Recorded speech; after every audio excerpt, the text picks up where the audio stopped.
quick image comparison between Sony NEX 6 and Canon EOS M cameras. And as we can see on the screen, I have shot both the images with their kit lenses, that is 1650 lens on Sony and 1855 lens on the EOS M.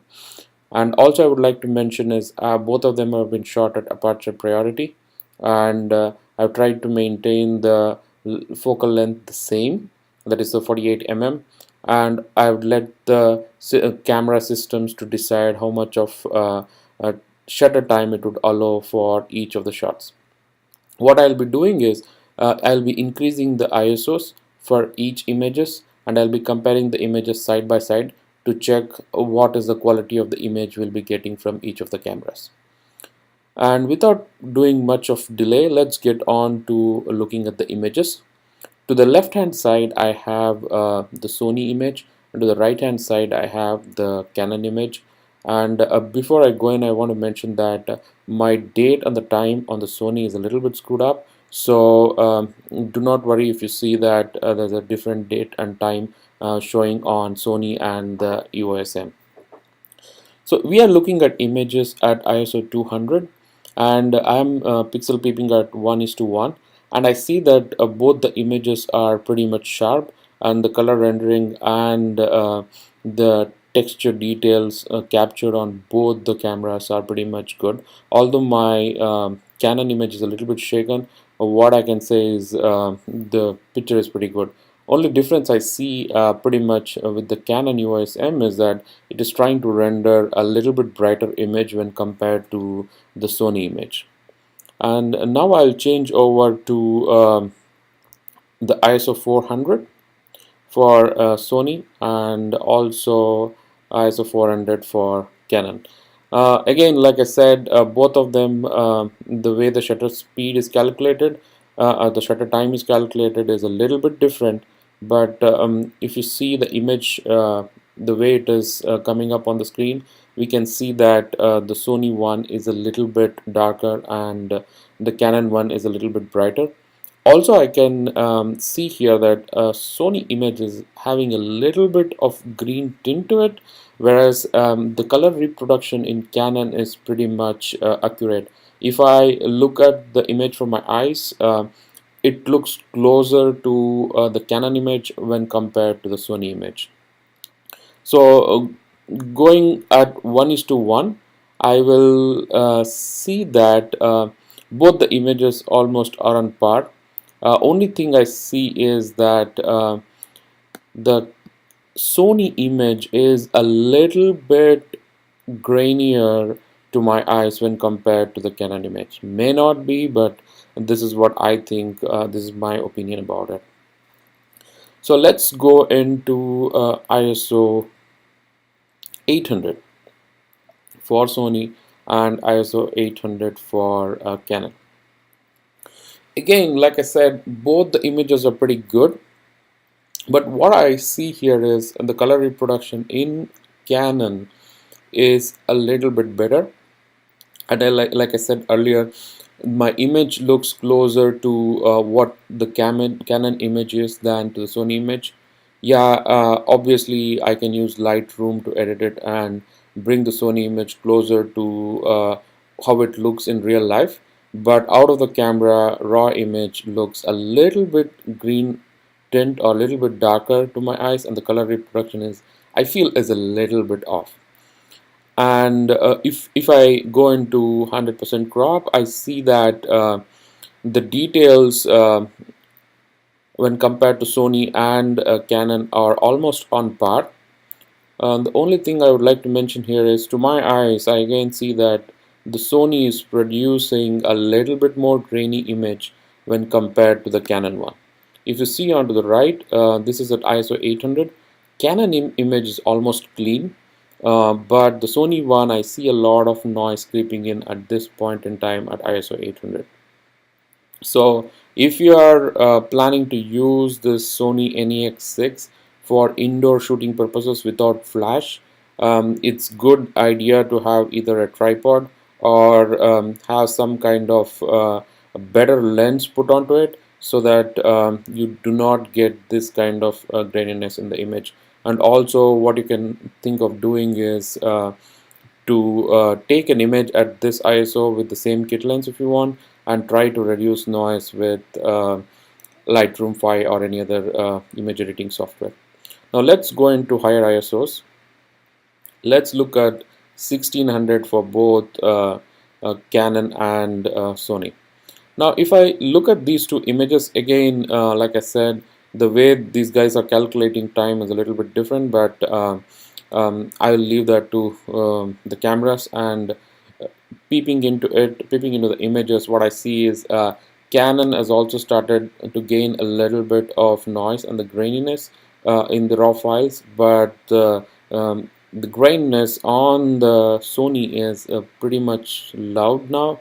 And if you try to take out noise in this image, I'm sure you're going to lose some details.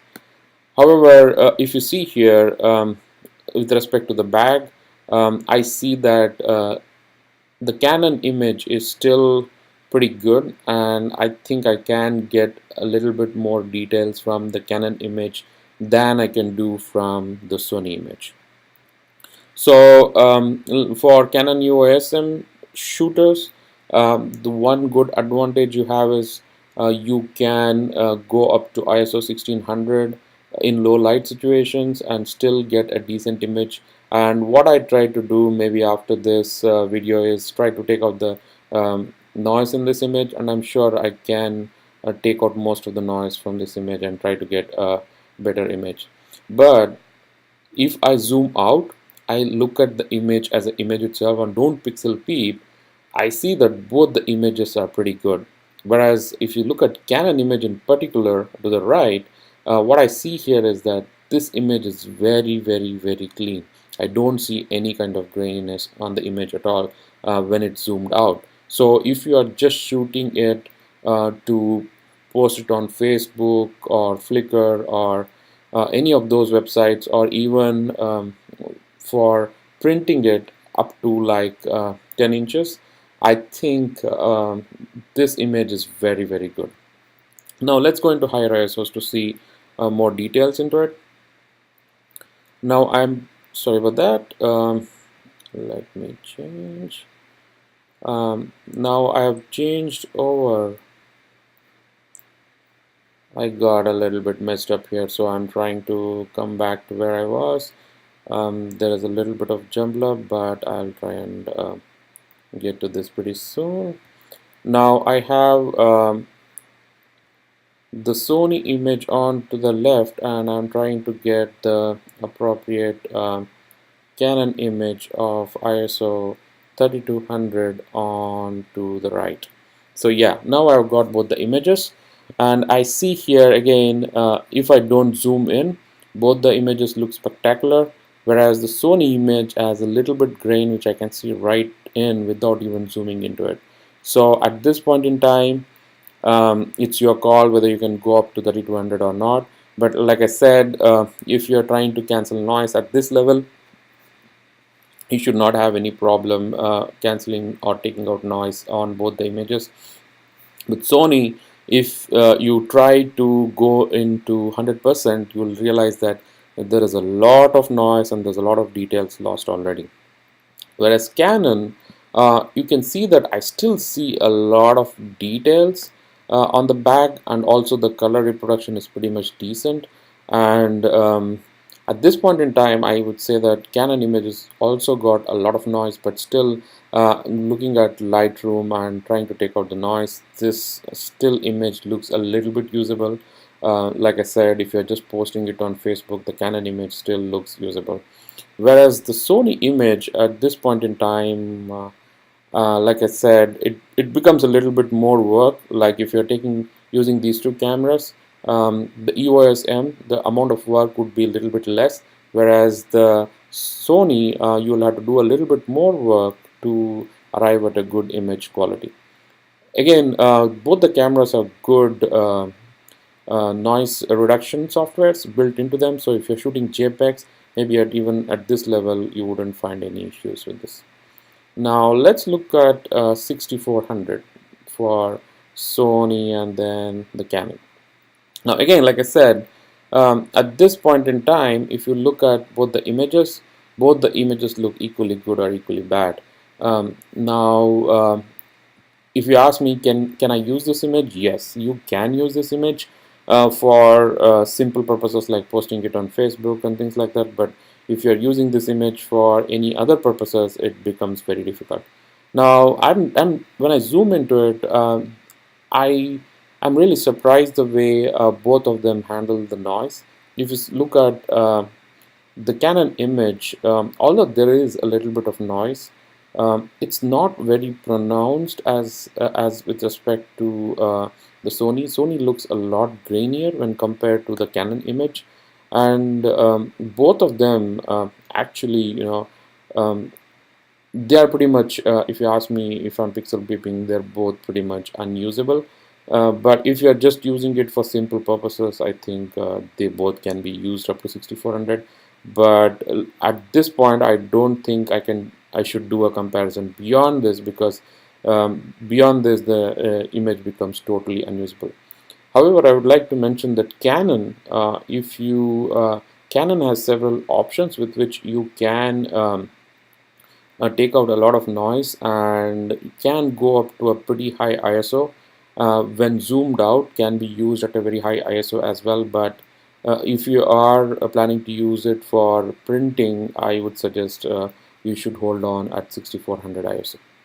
Now, just to compare the noise and other details, what I did is a quick comparison to see at different ISOs, if I put a different lens, how the kit lens would compare of a Canon EOS M with another lens.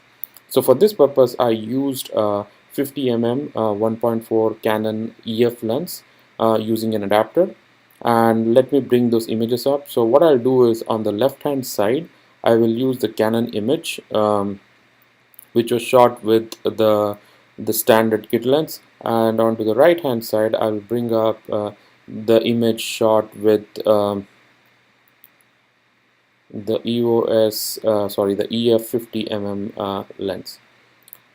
Now, I know these are two different lenses. Obviously, one is an EF lens and another one is an EFM lens. So this idea of shooting different images was to compare the same sensor of EOS M with different lenses on it. So if you zoom in, you can see that at 200, you can both the images are shaken. So let me not compare these two images. Let me compare at 400. I think that will give us a clear picture. So at ISO 400, you can see that to the left hand side is the kit lens and to the right hand side is the 50 mm lens. You can see that the Canon at 50 mm lens has captured more details than the one at with the kit lens. Maybe this is because I shot it a little later, or maybe that this is maybe for different reasons. I'm not sure about it, but for some reason I see that the same sensor captured the lines on the back, whereas here I don't see the lines getting captured at all, which is a pretty different situation. And even on the wall, if you see, I see a little bit of graininess, but in this case to the right, I don't even see any graininess on the image. So I would say, if you change over the lens to a better lens or an EF lens or a fast lens, you would get a much better result with Canon EOS M when compared to the kit lens.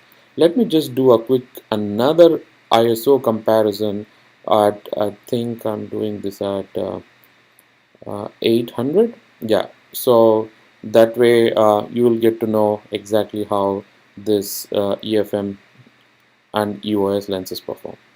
Now this is a comparison at 800.